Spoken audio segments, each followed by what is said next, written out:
একটা দুঃসংবাদ আছে।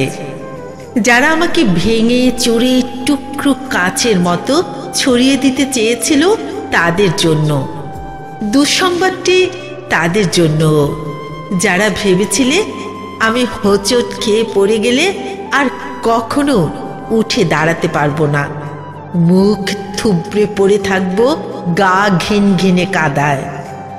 আমাকে ছিঁড়ে কাগজের মতো কুচি কুচি করে হাওয়ায় ভাসিয়ে দিলে আমি হারিয়ে যাব দিক শূন্যপুর।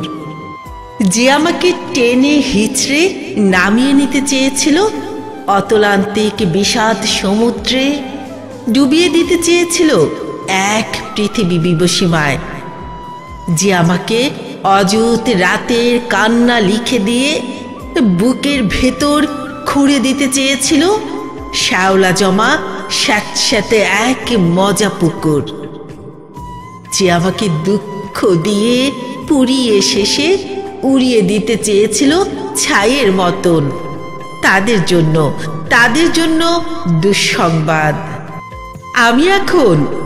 আমি এখন পাখির মতন। আমায় ছিঁড়ে কুচি কুচি ভাসিয়ে দিলে এখন আমি ডানা মেলে আকাশ জুড়ে উঠতে জানি। কাটা যায় না, ভাঙা যায় না। আমি এখন জলের মতন, ভেসে যেতে যেতে হঠাৎ জলোচ্ছ্বাসে ভাসিয়ে দিতে আমিও জানি ছড়িয়ে থাকা টুকরো কাচের শরীর থেকে দুফলা এক ছুরি হতে। এই যে মানুষ দুঃখ দিতে দক্ষ ভীষণ, সেও জানুক আমি এখন হাসতে জানি। শ্যাওলা জমা পুকুর জুড়ে আমি এখন রোদের মতো ভাসতে জানি।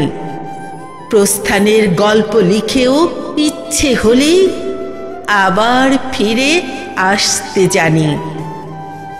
আমি এখন পুড়ে যাওয়া ছাইয়ের ভেতর জেগে ওঠা ফিনিক্স পাখি।